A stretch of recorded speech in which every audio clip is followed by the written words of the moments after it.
Soal nomor 9, berdasarkan paragraf ketiga, manakah simpulan di bawah ini yang paling benar? Kita lihat pilihan gandanya di sini ada gulung tikar, ada keseimbangan perusahaan terganggu, ini juga sama ya, cuma dibalik.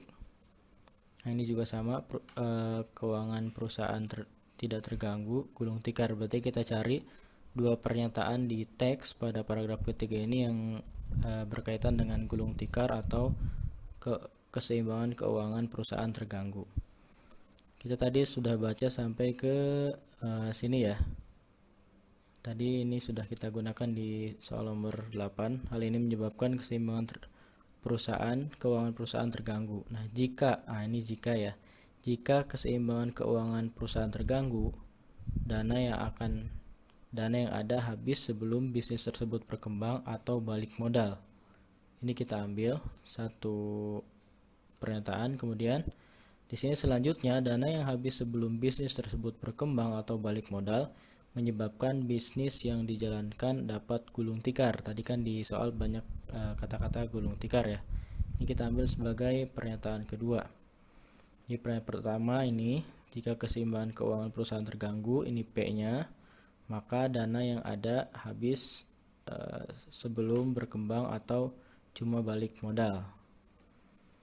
Kemudian yang pernyataan kedua, dana yang habis sebelum bisnis tersebut berkembang atau balik modal, ini berarti Q ya, ini kan P maka Q, ini Q, maka atau menyebabkan bisnis yang dijalankan dapat gulung tikar, ini Q maka R. Berarti kesimpulannya adalah P, jika P maka R, atau yang samanya ininya kita coret ya. Jadi kesimpulannya adalah jika keseimbangan keuangan perusahaan terganggu, maka menyebabkan bisnis yang dijalankan dapat gulung tikar. Ini kesimpulannya. Tinggal kita cari yang semakna dengan kesimpulan ini di pilihan ganda. Yang A, apabila bisnis yang dijalankan dapat gulung tikar, ini tidak sesuai ya.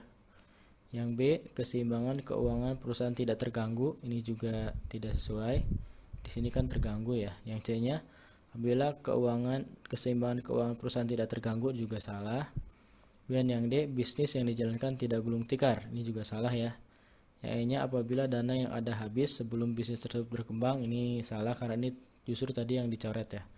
Nah, di sini ternyata tidak ada yang sesuai dengan kesimpulan ini. Nah, maka kalau misalkan tidak ada yang sesuai dengan kesimpulan ini, kita harus gunakan prinsip ekuivalen ya, atau prinsip yang kesamaan.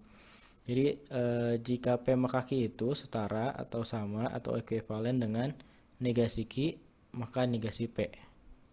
Kalau misalkan ini jadi P maka Q, jadi P-nya ini jika keseimbangan keuangan perusahaan terganggu, maka Q-nya ini menyebabkan bisnis yang dijalankan dapat gulung tikar. Kalau negasi P maka negasi Q maka negasi P, maka kita balik tapi dikasih negasi atau tidak ya. Berarti